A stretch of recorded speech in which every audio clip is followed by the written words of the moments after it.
அருமையானவர்களை நாங்கள் இணைந்திருப்பது சங்கமம் வானொலியின் மதிய நேர ஒலிபரப்பு. இப்பொழுதும் டொரண்டோ நேரம் 12 மணி 4 நிமிடங்கள். நாங்கள் இந்த வேளையிலும் இணைந்திருப்பது விடுதலையின் வெளிச்ச நேரம், மாலை நேர விடுதலையின் வெளிச்ச நேரத்தில் எங்களுடன் முதலாவதாக தேவ ஊழியர் சுசரி செல்வி ராமச்சந்திரன் அவர்கள் லண்டன் யூகேயிலிருந்து இணைந்திருக்கிறார்கள். அவர்களுக்கு மாலை நேரமாக இருக்கிறது. இந்த வேளையிலும் பெண்களுக்கான வாலிபர்களுக்கான ஆலோசனை நேரத்தில் இணைந்திருக்கிற ஊழியரை பரிசுத்தாவியானவர் தாமே நிரப்பி ஆசீர்வதித்து வழிநடத்துவாராக. கத்தர் கொடுத்த தாளந்துகளை கத்தரின் நாம மகிமைக்காகவும் ஆத்தும ஆதாயத்துக்காகவும் எடுத்து வந்த விதைக்கு ஆயத்தமாய் வந்திருக்கிறவரை பரிசுத்தாவியானவர் வழிநடத்துவாராக. கேட்கின்ற ஒவ்வொருவரும் விடுதலை பெற்றுக்கொள்ள கத்தர் உதவி செய்வாராக. அதே வேளையிலே மறு ஒலிபரப்பு செல்லுகின்ற பொழுதும் ஃபேஸ்புக் கூடாக, ட்விட்டர் கூடாக, யூடியூப் கூடாக கேட்கின்ற பொழுதும் கத்தர் தாமே வழி நடத்துவாராக. நாங்கள் இந்த வேளையில் இந்த ஊழியருக்கும் மாலை வணக்கங்களை கூறி சங்கமம் வானொலி டீம் சார்பிலும் என் சார்பிலும் என் குடும்பத்தின் சார்பிலும் பிதா குமாரன் பரிசுத்தாவியானவன் நாமத்தினாலும் வாழ்த்தி வரவேற்போம். பிரைஸ்லோட்டமா பிரைஸ்லோட்டமா ஆமேன். இணைந்திருக்க உங்களிடம் ஒப்படைக்கிறோம். வழி நடத்துங்களம்மா. God bless you. ஆமேன். ஆமேன். சங்கமம் என்ற இந்த வானொலி ஸ்தாபனத்தின் மூலம் நம்முடைய கர்த்தராகிய இயேசு கிறிஸ்துவினுடைய பரிசுத்த வேதாகமத்திலிருந்து ஜீவனுள்ள வார்த்தைகளை பகிர்ந்து கொள்ள கர்த்தர் கொடுத்த தருணங்களுக்காக கர்த்தரை நான் நன்றியோடு நான் ஸ்தோத்தரிக்கிறேன். கடந்த வாரத்திலே நான் எபிரேயர் 1ஆம் அதிகாரத்திலிருந்து சில கருத்துக்களை நான் பகிர்ந்து கொண்டேன் 2 வாரங்களுக்கு முன்பதாக. அதை தொடர்ச்சியாக நான் இந்த நாளிலும் எபிரேயர் 2ஆம் அதிகாரத்திலிருந்து சில கருத்துக்களை பகிர்ந்து கொள்ள வாஞ்சிக்கின்றேன். எபிரேயருக்கு எழுதின நிருபம் 2ஆம் அதிகாரத்தில இருந்து. எபிரேயருக்கு எழுதின நிருபத்தை எழுதினவர் யார் என்று நாம் அறியோம். ஆனாலும் அதிலே அழகான ஆழமான பல சத்தியங்கள் எழுதப்பட்டிருக்கிறது. கடந்த வாரத்திலே 1ஆம் அதிகாரத்திலே 3 கருத்துக்களை நான் பகிர்ந்து கொண்டேன். எப்படியாய் ஆண்டவர் நமக்கு திருவுளம் பற்றி இருக்கிறார். அதாவது பழைய ஏற்பாட்டு புத்தகங்களிலே கர்த்தர் தீர்க்கதரிசிகள் மூலமாகவும் பிதாக்களுக்கு அவர் பேசினார், அவர்களோடு இடைப்பட்டார், அவர்களுக்கு அநேக காரியங்களை கொடுத்தார் என்று பார்க்கிறோம்.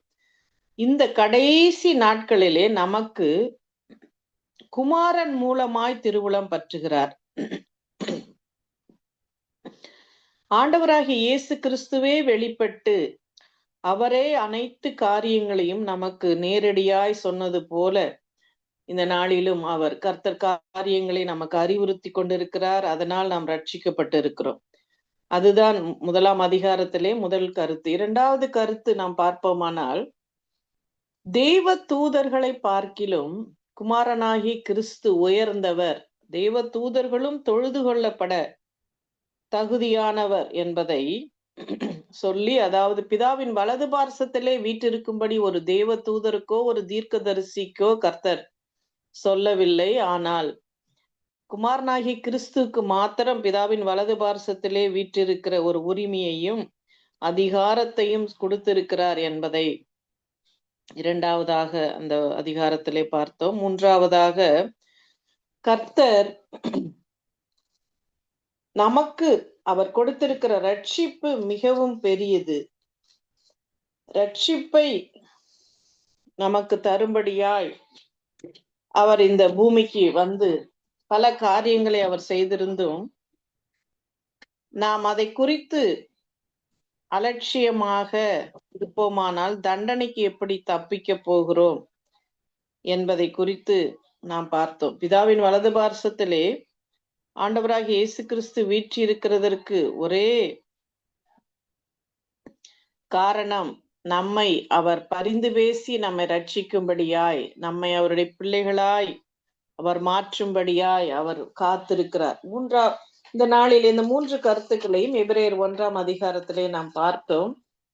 நான் தொடர்ச்சியாக எபிரேயர் நிருபத்தை எனக்கு வாசித்து அதிலே உள்ள கருத்துக்களை பகிர்ந்து கொள்ளலாம் என்று ஒரு யோசித்தேன். 2ஆம் அதிகாரத்திலே உள்ள ஒரு சில கருத்துக்களை இந்த நாளிலே பார்க்கலாம்.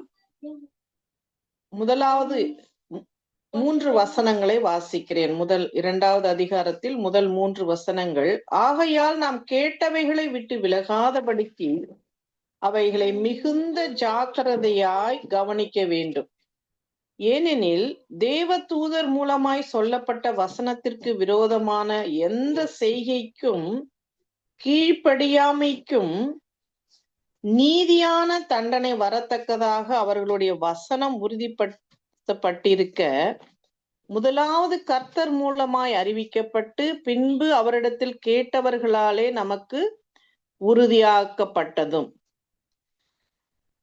கர்த்தர் நம் ஒவ்வொருவரையும், இந்த செய்தி வாலிபர்களுக்கும் பெண்களுக்கும் மற்ற அனைவருக்கும் எவ்வளவு கேட்கிற ஒவ்வொருவருக்கும் பிரயோஜனமா இருக்கும்படியாய் கர்த்தர் கிரியை செய்வாராக. நாம் கேட்கிற காரியங்களை விட்டு விலகாதபடிக்கு நாம் எச்சரிக்கையா இருக்க வேண்டும், ஜாக்கிரதையா இருக்க வேண்டும் என்ற ஒரு எச்சரிப்பின் சத்தம். பாருங்கள், இந்த நாளிலே நாம் யோசித்து பாருங்கள். டொனால்ட் ட்ரம்ப் ஒரு வார்த்தை சொன்னால் அல்லது ஒரு சட்டத்தை உருவாக்கினால் அது அப்படியே நிறைவேறும். அவருடைய வார்த்தையை நாம் கவனிக்க வேண்டும். அதுதான் செய்தி, அதுதான் உலகம் முழுவதும் பரவி கொண்டு இருக்கிறது. இந்த யுத்தங்கள் நடக்கிற தேசங்களாக இருக்கட்டும், இஸ்ரேல் தேசத்தினுடைய காரியங்களாக இருக்கட்டும்,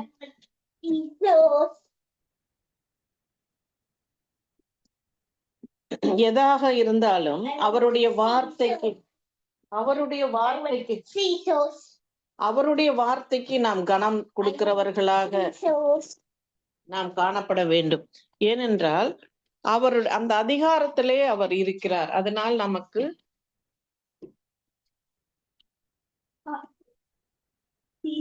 அந்த அதிகாரம் கொடுக்கப்பட்டிருக்கிறது. நம்முடைய இந்த வேத வார்த்தையின்படி நாம் எந்த வார்த்தைகளை கேட்டு ரட்சிக்கப்பட்டிருக்கிறோமோ அவைகளை குறித்து நாம் ஜாக்கிரதையா இருக்க வேண்டியவர்களாய் காணப்படுகிறோம். பாருங்கள், முதலாவது நாம் கேட்ட வசனத்தை விட்டு, அதாவது அந்த சத்தத்தை கேட்டவைகளை விட்டு விலகாத படிக்கு என்று எழுதப்பட்டிருக்கிறது. நான் யோசித்தேன், எப்பொழுது நான் ஞான ஸ்நானம் எடுத்தேன் என்று யோசித்துக் கொண்டிருந்தேன். நாம் எப்படி ஜாக்கிரதையா இருக்க வேண்டியவர்களாய் காணப்படுகிறோம். நான் கொப்பேறு மரம் என்ற அந்த மரம் எப்படிப்பட்ட தன்மைகள் உடையவைகளாய் இருக்கிறது. அவைகள் காற்றடித்தாலும் புயல் அடித்தாலும் அது ஆழமாய் வேரூன்றி அது தண்ணியை உரியக்கூடிய ஒரு தன்மை உடையது என்பதையும், அது எந்த புயல் அடித்தாலும் அந்த மரம் அப்படியே நிற்குமாம் என்று எனக்கு கொப்பேறு மரத்தை குறித்து அவ்வளவாக தெரியாது. ஆனால் ஒரு செய்தி, ஒரு முறை ஒரு ஆப்பிரிக்கா சகோதரர் அது பிரசங்கம் செய்தார் எங்களுடைய ஆலயத்திலே வந்து. அதே நாளிலே நான் இங்கிலீஷ் ஆராதனைக்கும் செல்லுகிற பழக்கம் அப்பொழுது உண்டு. அந்த ஆராதனையிலும் நான் மறுபடியும் ஞானஸ்நானத்தை குறித்து அப்போஸ்தலர் நடபடிகளிலே உள்ள வசனத்தை நான் வீட்டிலே வாசித்த பொழுதும் எனக்கு கர்த்தர் அந்த வசனத்தை உணர்த்தினார். அதே சபையிலே அந்த வசனத்தை வாசித்து அவர்கள் பிரசங்கம், அங்கு அந்த ஆலய ஆராதனை அப்படிதான் தொடங்கியது. எந்த வசனத்தை நான் வீட்டிலே வாசித்து விட்டு சென்றிருந்தேனோ அந்த வசனத்தை. அப்போ ஒரே நாளிலே கர்த்தர் என்னோடு இடைப்பட்டார். இப்படியான ஒரு தன்மை, அந்த மரத்துக்குரிய அந்த தன்மை இப்படி இருந்ததினால் நோவாவுக்கு கர்த்தர் சொன்னார், நீ அந்த மரத்தில் தான் அந்த பேழையை செய்ய வேண்டும் என்று. அப்படியாய் நம்முடைய உள்ளத்திலே, நம்முடைய உள்ளம் தேவனுடைய இல்லமாய் மாற வேண்டுமானால் நமக்கு எப்படிப்பட்ட தன்மைகள் இருக்க வேண்டும், நாம் எப்படிப்பட்ட சுவாபங்கள் உடையவர்களாய் இருக்க வேண்டும், நம்முடைய உள்ளம் எப்படி இருக்க வேண்டும் என்றெல்லாம் அந்த நாள் செய்தியை கேட்டு நான் உடனடியாய் யோசித்தேன், மூழ்கி ஞானஸ்நானம் எடுக்க வேண்டும் என்று.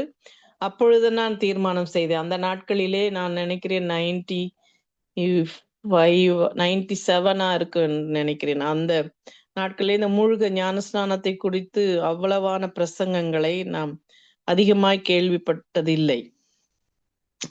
அப்படியாய் கர்த்தருடைய ஆவியானவர் நமக்கு எந்த காரியங்களை குறித்து நாம் கேள்விப்பட வைத்து நம்மை ரட்சித்திருக்கிறார், நமக்கு அந்த ரட்சிப்பை உருவாக்கி இருக்கிறார் என்பதிலே நாம் ஜாக்கிரதையா இருக்க வேண்டும். அந்த ரட்சிப்பை நாம் மரண பரியந்தம் காத்து கொள்ள வேண்டும். அடுத்த வசனத்திலே நாம் பார்க்கிறோம், 2வது வசனத்திலே, தேவ தூதர்கள் சொன்ன வார்த்தைகளை குறித்து கீழ்ப்படியாதவர்களுக்கு தண்டனை இருக்கிறது. அப்படியானால் தேவ தூதர்கள் சொன்ன வார்த்தையே சொல்லி கேட்காதவர்களுக்கு தண்டனை இருக்குமானால், ஆண்டவராகிய இயேசு கிறிஸ்து சொன்ன வார்த்தைகளை கேட்டு, அவருடைய சொன்ன வார்த்தைகளையும் கேட்டு அதை பின்பற்றி சீஷர்கள் மூலம் சுவிசேஷம் நமக்கு அறிவிக்கப்பட்ட, அது வெறுமனையே அப்படியே சுவிசேஷம் பரவவில்லை. 2025 ஆண்டுகளாக நீங்கள் பார்ப்பீர்களானால் அடையாளங்களினாலும் அற்புதங்களினாலும் பலவித பலத்த செய்கைகளினாலும் இந்த வசனங்கள் பரவிதான் கொண்டு இருக்கிறது. இப்படி பரவி சொல்லப்பட்ட இவ்வளவு அடையாளங்களோடு அற்புதங்களோடு சொல்லப்பட்ட இந்த வசனங்களை கேட்டு நாம் நிர்விசாரமா ஏனோதானோவென்று அஜாக்கிரதையா இருப்போமானால் நமக்கு தண்டனை இருக்கிறது. தண்டனைக்கு எப்படி தப்பித்துக் கொள்வோம் என்று போடப்பட்டிருக்குது.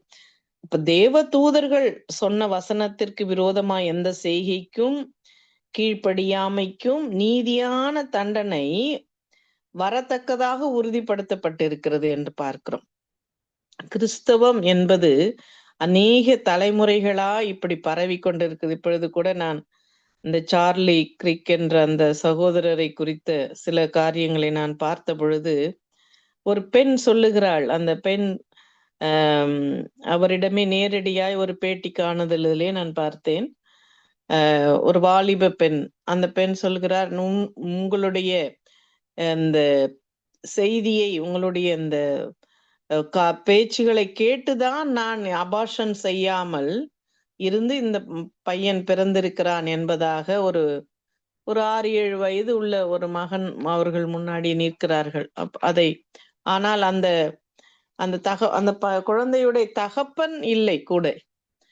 ஆனாலும் நான் அந்த குழந்தையை நான் அபார்ஷன் செய்யவில்லை. ஏனென்றால் கர்த்தருடைய அது உருவாக்குதல், அது ஒரு ஜீவன் என்று அவர் மிகவும் ஆணித்தரமாய் அந்த காரியங்களை பேசுகிற ஒரு மனிதனாய் சார்லி கிரிக்கை பார்க்கிறோம். அவருடைய அந்த மரணம் அநேக எழுப்புதல்களை கொண்டு வருகிறது என்ற அடையாளங்களினாலும் அற்புதங்களினாலும் தேவன் பலத்த செய்கைகளை செய்கிறார்.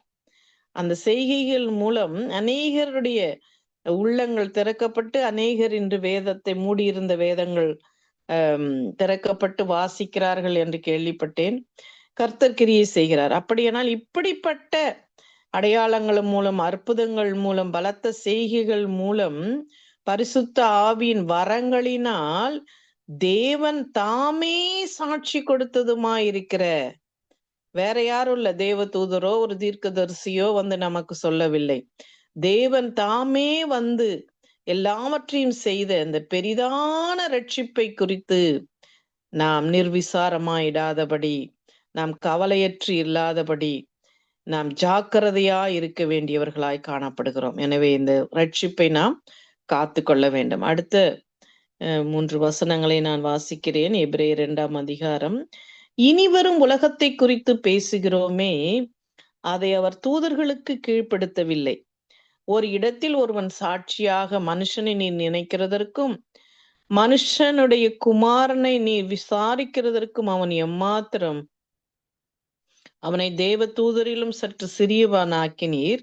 மகிமையினாலும் கனத்தினாலும் அவனுக்கு முடிசூட்டி உம்முடைய கரத்தின் கிரியைகளின் மேல் அவனை அதிகாரியாக வைத்து சகலத்தையும் அவனுடைய பாதங்களுக்கு கீழ்ப்படுத்தினீர் என்று சொன்னான். சகலத்தையும் அவனுக்கு கீழ்ப்படுத்தினீர் என்று என்கிற விஷயத்தில் அவர் அவனுக்கு கீழ்ப்படுத்தாத பொருள் ஒன்றுமில்லை. அப்படி இருந்தும் இன்னும் அவனுக்கு சகலமும் கீழ்ப்பட்டிருக்க காணோம். மனுஷனை குறித்து இங்கு எழுதப்பட்டிருக்கிறது. நாம் எப்படிப்பட்டவர்கள்? தெய்வ தூதரை காட்டிலும் சற்று நாம் சிறியவர்கள். இப்படிப்பட்ட சிறிய ஒரு மனிதனை தேவன் நினைப்பதற்கு நாம் எம்மாத்திரம். டொனால்ட் ட்ரம்ப் வந்து நம்மை சந்தித்திருப்பாரானால் நம்மை நினைக்கிறதற்கு அவர் யார் என்று நாம் நினைத்திருப்போம். ஆனால் தெய்வ தூதரிலும் சற்று சிறியவனாக நம்மை உருவாக்கி இருக்கிறார். இந்த தெய்வ தூதர்களுக்கும் மனிதர்களுக்கும் இடையே உள்ள ஒரு சற்று வேறுபாடுகளை இந்த கீழே உள்ள வசனங்களிலே நாம் அவதானிக்க கூடியதாய் காணப்படுகிறது. எப்படியாக தேவ தூதர்களுக்கு தேவன் உதவி செய்யாதபடி இந்த மனுஷர்களுக்கு உதவி செய்கிறாராம். ஏன் மனுஷருக்கு அவர் உதவி செய்தார்? தேவன் தாமே சாட்சி கொடுத்தார் என்று நாம் பார்ப்போமானால், அதிலேதான் அவருடைய அன்பு அடங்கியிருக்கிறது, அவருடைய பாசம் அடங்கியிருக்கிறது. பிள்ளைகள் எப்படி இருக்கிறார்களோ அப்படி போல நமக்காக அவர் உதவி செய்யும்படியாய் அவர் வெளிப்பட்டார். நம்ம எப்படி அவர் தேவ தூதரிலும் சற்று சிறியவனாக்கி நீர் மகிமையினாலும் கனத்தினாலும் நம்மை முடிசூட்ட அவர் வந்தார். நமக்கு அனைத்தையும் நம்முடைய பாதங்களுக்கு கீழ்ப்படுத்தினார். ஆனாலும் இன்னும் ஒரே ஒரு காரியம், இந்த மரணம், அதை அவர் ஜெயிக்க அவர் வருகிறார். அவர் ஜெயித்தார் சிலுவையிலே. ஆனால் முற்றும் முடிய அது நிறைவேறும் பொழுது அவருடைய 2ஆம் வருகையிலே அதற்கு பிறகு மரணமே இல்லை என்று சொல்கிறார்கள். மரணமே உன் கூரெங்கே, பாதாளமே உன் ஜெயம் எங்கே என்ற அந்த காரியத்தை அவர் சிலுவையிலே அவர் வெற்றி சிறந்தார். மரணத்தை அவர் உத்தரித்தது நிமித்தம் மகிமையினாலும் கனத்தினாலும் முடிசூட்டப்பட்டதை காண்கிறோம். நமக்கு இருக்கிற இந்த மரண பயத்தை நீக்கும்படியாக, நமக்கு உதவி செய்யும்படியாக அவர் இந்த பூமிக்கு வந்தார். தேவன் தாமே சாட்சி கொடுத்த இந்த ரட்சிப்பை குறித்து நாம் அலட்சியமா இருக்கக்கூடாது. பாருங்கள், 2 காரியங்களை அடுத்த வசனங்களிலே நாம் பார்க்க முடியும். என்ன காரியம் என்று பார்ப்பீர்களானால், ஒரு பிள்ளைக்கு என்ன நிலைமையிலே ஒரு பிள்ளை இருக்கிறார்களோ அந்த நிலைமைக்கு, என்னுடைய மகனுக்கு அநேக காரியங்கள் தெரியாது, ஆனால் இப்பொழுது எல்லாமே புரிகிறது என்று நான் யோசிக்கிறேன். இங்கிருந்து நாங்கள் இந்தியா சென்றிருந்த பொழுது கிட்டத்தட்ட 3-4 நாட்கள் அவர் திரும்பவுமா I want to go home என்று திருப்பி இந்த வீட்டிற்கு நாங்கள் லண்டன் வர வேண்டும் என்ற ஒரு வார்த்தை சொல்லிக்கொண்டே இருந்தார். ஆனால் 2 வாரங்கள் கழித்து அவருக்கு எல்லாமே புரிந்து விட்டது, ஓரளவு நினைவு வந்து விட்டது என்று நினைக்கிறேன். 4 வருஷத்துக்கு முன்பதாக நான் இந்தியாவுக்கு போயிருந்தேன். நான் ஒரு சில காரியங்களை என்னுடைய மகன் ஜோயலுக்கு ஏற்ற விதத்திலே சொல்லி கொடுக்க வேண்டியது இருக்கும். தாழ்ந்து, அதாவது அவருடைய லெவலுக்கு, வயது 9 ஆகிறது, ஆனால் ஒரு 5-6 வயது குழந்தைங்களுக்கு சொல்லி கொடுக்க வேண்டிய இது போல நான் ஒரு சில காரியங்களை சொல்லி கொடுக்க வேண்டியது இருக்கும். நமக்கு அப்படித்தான் தேவன் வந்தார். அவருடைய மகிமையை அவர் உதறிவிட்டு நமக்காக மரணத்தை உத்தரித்தது நிமித்தம். ஏனென்றால் இந்த மரண பயம் மனிதனை வாட்டி கொண்டிருந்தது. அவர் அதையெல்லாம் ஜெயிக்கும்படியாய் நம்முடைய பாதங்களுக்கு மற்ற காரியங்களை எல்லாம் கீழ்ப்படுத்தும்படியாய் தேவன் வெளிப்பட்டார். அது மாத்திரமல்ல, இந்த மரணத்தின் அதிபதியை அவர் நசுக்கும்படியாய், அவனிடத்திலிருந்து நம்மை விடுதலையாக்கும்படியாய் கிறிஸ்து விடுதலையாக்கினார். மெய்யாகவே விடுதலையாவீர்கள் என்று வசனம் சொல்லுகிறது. மெய்யாகவே நமக்கு ஒரு விடுதலையை தரும்படியாக தேவன் வெளிப்பட்டார் என்று பார்க்கிறோம். ஏனென்றால் நம்மை விடுதலை செய்யும்படியாக அவர் வெளிப்பட்டார். ஒரு வசனத்தை வாசிக்கின்றேன். அந்த வசனத்திலே, ஆதலால் பிள்ளைகள் மாம்சத்தையும், 14வது வசனம், இரத்தத்தையும் உடையவர்களாயிருக்க அவரும் அவர்களை போல தேவ சாயலிலே இந்த மனிதனை உண்டாக்கின தேவன் திரும்பவுமா இந்த மனுஷ ரூபம் எடுத்தார். இரத்தத்தையும் மாம்சத்தையும் உடையவராய் அவர் வெளிப்பட்டார். எதற்காக என்றால், மரணத்துக்கு அதிகாரியாகிய அந்த பிசாசானவனை தமது மரணத்தினாலே அழிக்கும்படிக்கு அவர் இப்படியா ஜீவகாலமெல்லாம் மரண பயத்தினால் இருக்கிற இந்த மனிதனை விடுதலை பண்ணும்படியாய் அவர் வெளிப்பட்டார். தேவ தூதர்களுக்கு அவர் உதவியாக கை கொடுக்கவில்லை. பாருங்கள், ஆதாம் ஏவாள் பாவம் செய்தார்கள், லூசிபரும் தான் பாவம் செய்தான். ஆனால் லூசிபரை காப்பாற்ற அவர் ஒரு தேவ தூதரை போல அவர் அவதாரம் எடுக்கவில்லை. அவர் எடுத்ததெல்லாம் நம்மை போல பிள்ளைகள் மாம்சத்தையும் இரத்தத்தையும் உடையவர்களாயிருக்கு. ஒரு பிள்ளையை என்ன நிலைமைக்கு நாம் தாழ்ந்து போய் அவர்களுடைய லெவலுக்கு நாம் நம்மை இறக்கி நாம் காரியங்களை செய்கிறோமோ அப்படி போல அவர் நம்முடைய ரூபத்தை, அவர் நம்மை போல அவர் மாம்சத்தையும் இரத்தத்தையும் உடையவராய் அவர் வந்ததுக்கு காரணம் நம் மீது வைத்த அன்பு. அதனால்தான் யோவான் 3:16 நாம் பார்க்கிறோம், தேவன் நம்மேல் வைத்த அன்பு அகலம் ஆழம் உயரம் இன்னதென்று அது அறிவு கட்டாத அந்த அன்பு இருந்ததினால் அவர் தம்முடைய ஒரே பேரான குமாரனை நமக்காக அவர் கொடுத்தார் என்று பார்க்கிறோம். தேவ தூதர்களும் தவறு செய்தால் அவர்களுக்கு அவர் உதவி செய்யவில்லை. ஆனால் ஆதாம் ஏவாள் செய்த தவறுக்காக அவர் இந்த மனு குலத்தை மீட்கும் பொருட்டாய் அவர் மனிதனாய் வந்து பிறந்து தேவன் தாமே சாட்சி கொடுத்த இந்த பெரிதான ரட்சிப்பை குறித்து நாம் அலட்சியமா இருக்காதபடி அநேகருக்கு நாம் இந்த ரட்சிப்பை நாம் சொல்லுகிற கிருபைகளை கர்த்தர் நமக்கு தருவாராக. பாருங்கள், ஜீவ காலமெல்லாம் மரண பயம். இன்று அநேக ஜனங்களுக்கு ஒரு மரண பயம் இருக்கிறது. ஏன்? மரணத்திற்கு பிறகு என்ன நடக்கும் என்று. ஆனால் நம்முடைய பாவங்களை சிலுவையிலே சுமந்து நமக்கு இந்த மரண பயத்திலிருந்து நம்மை விடுதலையாக்கி இருக்கிறார் என்ற ஒரே சத்தியம் இந்த வேத புத்தகம் நமக்கு கொடுத்திருக்கிற ஆழமான ஒரு ஆசீர்வாதம் என்று நாம் சொல்ல வேண்டும். தேவ தூதருக்கு அவர் போய் கை கொடுத்து உதவி செய்யாதபடி நமக்கு, நம்ம ஆபிரகாமின் சந்ததியாகிய நமக்கு அவர் உதவி கொடுத்து, அவர் கை கொடுத்து அவர் உதவி இருக்கிறார். பாருங்கள், ஒரு வேலை, கடினமான வேலையை ஒருவர் செய்து கொண்டிருந்தால் அவரிடத்துல, ஏன் மார்த்தார் மரியாளே ஆண்டவராகிய இயேசு கிறிஸ்து அவர்களுடைய வீட்டிற்கு வந்த பொழுது மார்த்தாள் சொல்லுகிறாள், நான் எவ்வளோ வேலை செஞ்சிட்டு இருக்கிறேன், இந்த வேலையெல்லாம் அங்க ஆண்டவருக்கும் ஆண்டவர் கூட வந்த சீஷர்களுக்கும் தான் ஒருவேளை உணவு செய்து கொண்டு இருந்திருப்பார்கள்.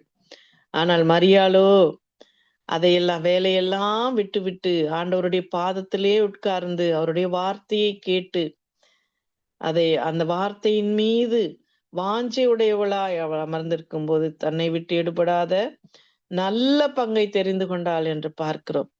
எவ்வளவு நம் காரியங்களை உதவி நாம் எதிர்பார்க்கும் பொழுது யாராவது ஒருவர் நமக்கு உதவி செய்ய முடியுமா என்று நாம் அங்கலாய்க்கிற பொழுது நமக்கு யாராவது அந்த சரியான நேரத்திலே சரியான உதவி செய்தால் அந்த உதவியை நமக்கு நிலைத்து நிற்கும். நம்முடைய மனதிலே எப்பொழுதுமே அந்த உதவி நின்று கொண்டே இருக்கும்.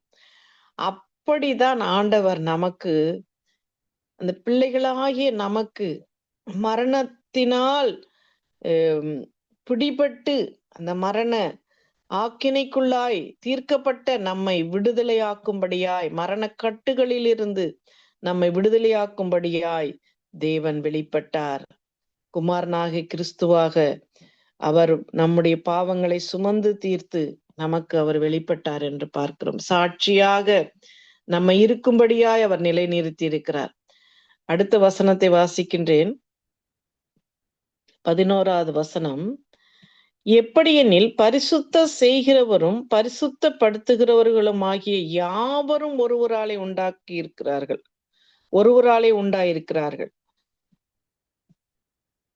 இந்த உலகத்திலே எத்தனையோ காரியங்கள் சொல்லப்பட்டிருக்கிறது. ஆனால் ஒரு மனிதனுடைய பாவத்தை கழுவுகிறது இதுதான் என்று வழிகள் இல்லாதபடி மனிதர்கள் தவித்து கொண்டிருக்கிறார்கள். ஆறுகளிலும் குளங்களிலும் நீர்நிலைகளிலும் சென்று மூழ்கி, இந்த கும்பமேளா என்ற ஒரு சம்பவம் பல மாதங்களுக்கு முன்பதா இந்தியாவிலே, நார்த் இந்தியாவில் நடந்த எத்தனையோ ஆயிரக்கணக்கான ஜனங்கள் அந்த தண்ணீர் 3 நதிகளும் இணைகிற இடத்திலே சென்று மூழ்கினார்கள் என்று பார்த்தோம். மூழ்கினால் அந்த பாவங்கள் கழுவப்படுகிறது. ஆனால் இந்த வசனத்திலே பரிசுத்தம் செய்கிறவரும் பரிசுத்தம் செய்யப்படுகிறவர்களும் ஆகிய யாவரும், ஆண்டவராகிய இயேசு கிறிஸ்து நம்மை பரிசுத்தம் செய்கிறவர், பரிசுத்தம் செய்யப்படுகிறவர்கள் நாம் மனிதர்கள். எனவே ஒரு மனிதனை பரிசுத்தப்படுத்துகிறது ஆண்டவருடைய திரு ரத்தம் மாத்திரமே. அது ஆண்டவராகிய இயேசு கிறிஸ்துவனுடைய ரத்தம். யாவருமே ஒருவராலே உண்டாக்கப்பட்டிருக்கிறோம். பிதாவாகிய தேவனால் நாம் உண்டாக்கப்பட்டு இருக்கிறோம். அவர் குமாரனாகிய கிறிஸ்துவை நமக்கு உதவி செய்யும்படியாய் அவர் அனுப்பினார். நாம் ஆபிரகாமின் ஆசீர்வாதங்களை சுதந்திரித்துக் கொள்ள இருந்த எல்லா தடைகளையும் அவர் தகர்த்தெறிந்து நம்மை ஆசீர்வதிக்கிறார். ஆமேன். ஜோயல் என்னுடைய மகன் பேசாமல் இருந்த பொழுது அதிகமாய் நான் கண்ணீர் வடிப்பதுண்டு, கவலைப்படுவதுண்டு, யோசிப்பதுண்டு. 6 வயதாக 3 வருஷங்களுக்கு முன்பதாகத்தான் ஒரு வார்த்தை பேச ஆரம்பித்தார்.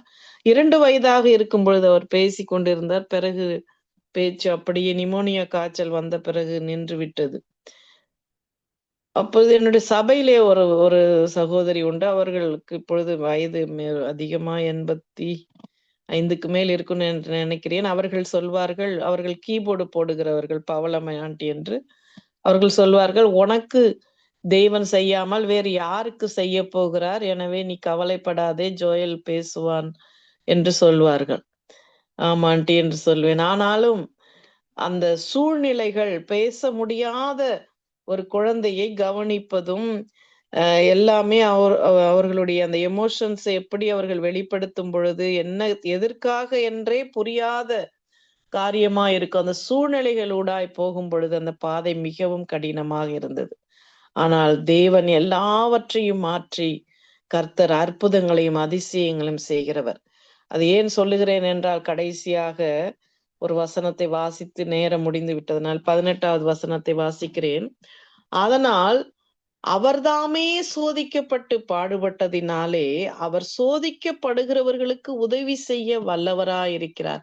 நமக்கு வருகிற சோதனை, நமக்கு வருகிற பாடுகள், நமக்கு வருகிற நிந்தனைகள், அவமானங்கள் எவைகளா இருந்தாலும் தேவன் அதிலிருந்து நம்மை விடுதலை பண்ண, நம்மை அற்புதத்தினாலும் அதிசயங்களினாலும் ஆச்சரியங்களினாலும் இடைகட்டுகிற ஒரு வல்லமை உடைய தேவன் நாம் ஆராதிக்கிற ஆண்டவராகிய இயேசு கிறிஸ்துவா இருக்கிறார்.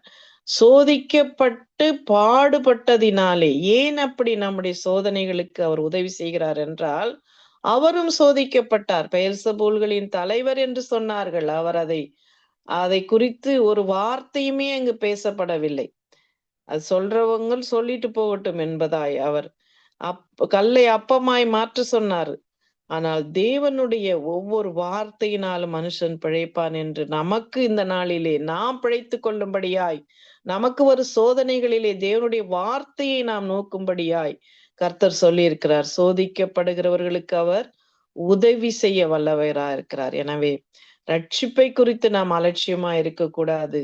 தெய்வ தூதருக்கு அவர் உதவி செய்யாதபடி நம்மை அவர் பிள்ளைகளாய் அவர் வைத்திருக்கிறதினால், நம்முடைய சாயலிலே அவர் வெளிப்பட்டு நமக்காக அவர் மரித்தது மாத்திரமல்ல, நமக்காக பிதாவின் வலது பார்சத்திலே பரிந்து பேசிக்கொண்டு நம்மை ரட்சிப்பின் பாதையிலே நடத்தி, நம்மை நித்தியத்துக்குள்ளாய் நம்மை நித்திய ஜீவனை நமக்கு கொடுத்து, அவர் நம்மை ஆசீர்வதித்து நம்முடைய சோதனைகளில் எல்லாம் நமக்கு ஜெயத்தை கொடுத்து உதவி செய்கிற ஒரு பிரதான ஆசாரியராய் அவர் காணப்படுகிறார். ஆமேன்.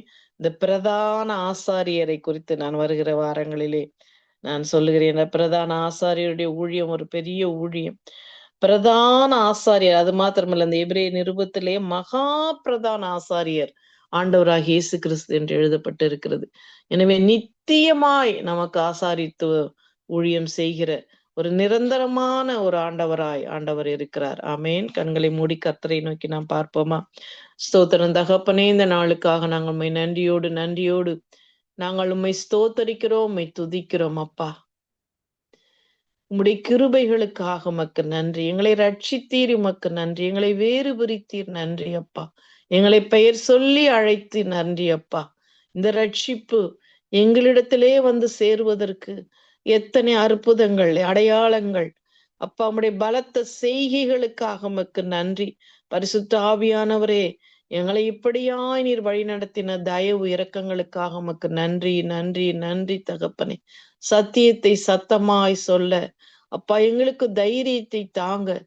அந்த சார்லி கிரிக்கு அப்பா எவ்வளோ பண வசதிகள் இருந்த ஒரு மனிதனாய் இருந்தாலும் இந்த வாலிப பிள்ளைகள் மத்தியிலே அவர் சத்தியத்தை சத்தமாய் சொல்லி தகப்பனே, உண்மையும் அப்பா உத்தமமாய் தகப்பனே உமக்கு ஊழியம் செய்தது போல எங்களுக்கு அந்த வைராக்கியத்தை தாங்க ராஜா, வைராக்கியத்தை தாங்க. அப்பா வாயை திறந்து இந்த ரட்சிப்பை குறித்து சொல்லுவதற்கு அப்பா எங்களுக்கு இருக்கிற தடைகளை, எங்களுக்கு இருக்கிற வெட்கத்தை எடுத்து போடுங்க தகப்பனே. அப்பா ரட்சிப்பை அலட்சியமா இல்லாதபடி நாங்கள் ஜாக்கிரதை உடையவர்களாய் காத்துக்கொள்ள எங்களுக்கு கிருபையை தாங்க, எங்களை வழி நடத்துங்க. எல்லா சோதனைகளில் இருந்தும் அப்பா எங்களை விடுவித்து எங்களுக்கு உதவி செய்ய வல்லமையுடையவரே உம்முடைய கரத்திலே ஒப்புக் கொடுக்கிறேன். வானொலியை கேட்க போகின்ற கேட்டுக்கொண்டிருக்கின்ற ஒவ்வொருவருக்கும் வருகின்ற சோதனைகளில் இருந்து அவர்களை விடுதலை பண்ணுங்க, உதவி செய்யுங்க, வெற்றியை கட்டளையிடுங்கப்பா. பாடுகளை அப்பா சகிக்க எங்களுக்கு இவ்வளவு பக்குவத்தை கொடுத்து எங்களை வளர்த்து ஆளாக்கினவரே உமக்கு ஸ்தோத்திரம், ஸ்தோத்திரம், ஸ்தோத்திரம். ஏனென்றால் நீர் எங்களைப் போல் பாடுபட்டு சோதிக்கப்பட்டவராய் இருக்கிறீரப்பா. அப்பா உம்மை போல் எங்களுக்கு வேறு ஒருவரும் இல்லை சுவாமி. நீர் எங்களுக்கு உதவுகிற உதவியாளரே, துணையாளரே, உம்மை ஸ்தோத்தரிக்கிறோம். உமக்கு நன்றி, நன்றி, நன்றி. தொடர்ந்து இந்த வானொலியிலே ராஜா இணைகிற ஒவ்வொருவரையும் நீர் ஆசீர்வதித்து வழி நடத்துகிற சகோதரரையும் அவருடைய மனைவி, பிள்ளைகள், பேர பிள்ளைகளையும் நீர் பேர் பேராய் ஆசீர்வதித்து வழி நடத்தும்படியாய் ஜெபிக்கிறேன், ஸ்தோத்தரிக்கிறேன். எல்லா துதி கன மகிமை உமக்கு செலுத்தி எங்களுக்காக மரித்து உயிர்த்து சதாகாலமும் ஜீவிக்கின்ற இயேசுவி நாமத்தினால் ஜெபிக்கிறேன் நல்ல பிதாவே. ஆமேன், ஆமேன், ஆமேன், ஆமேன். பிள்ளைகள் மாம்சமும் இரத்தமுமாக இருக்கும் கத்தரும் அவரும் மாம்சமும் இரத்தமுமாக வந்து எங்களை விடுதலையாக்கி மரண பயத்திலிருந்து நீக்கி ஆசீர்வதிக்கிறார். அதற்காக கத்தருக்கு நன்றி செலுத்துவோம். கொடுக்கப்பட்ட தேவ செய்திக்காக நன்றி செலுத்துகிறோம், வாழ்த்துகிறோம், ஆசீர்வதிக்கிறோம். கத்தரை கரத்திலே உங்கள் குடும்பத்தாரையும் விசேடமாக ஜோயிலையும் உங்கள் கணவனாரையும் ஒப்புவிக்கிறோம். நாங்கள் திரும்பமாக அடுத்த வாரத்திலே சந்திப்போம். கத்தருடைய கரத்திலே உங்களை எல்லோரையும் ஒப்புவித்துக் கொண்டு விடைபெறுகிறோம். கத்தர் தாமே உங்களையும் ஆசீர்வதித்து வழி நடத்துவாராக. God bless you. ஆமேன், ஆமேன். நன்றிங்க பிரதர். கர்த்தர் உங்களை ஆசீர்வதிப்பாராக. ஆமேன், ஆமீன், ஆமீன். அருமையானவர்களை இதுவரை நேரம் எங்களுடன் பெண்களுக்கான வாலிபர்களுக்கான ஆலோசனை நேரத்தில் தேவ ஊழியர் சுயசோதரி செல்வி ராமச்சந்திரன் அவர்கள் லண்டன் யூகேலிருந்து இணைந்து கத்தருடைய வார்த்தைகள் எடுத்து வந்து விதைத்திருக்கிறார்கள். அவற்றை நீங்கள் கேட்கின்ற பொழுது 100 மடங்காக அவை உங்களுக்கு பயன்தர கத்தர் உதவி செய்வாராக. ஃபேஸ்புக் கூடாக, ட்விட்டர் கூடாக, யூடியூப்பு கூடாக, அதே வேளையிலே மறு ஒலிப்பிலும் கேட்கின்ற பொழுதும் கத்தர் தாமே வார்த்தைகள் கூட உங்களுடன் பேசுவாராக, வழி நடத்துவாராக, திடப்படுத்துவாராக. கொடுக்கப்பட்ட தேவ செய்திக்கு நன்றி செலுத்துவோம். அவர்களையும் குடும்பத்தாரையும் வாழ்த்தி கொண்டு இந்த வேலையில் விடைபெறுகிறோம். God bless you. ஆமேன், ஆமேன். ஆமேன், ஆமேன். நன்றி பிரதர். ஆமேன். நாங்கள் இணைந்து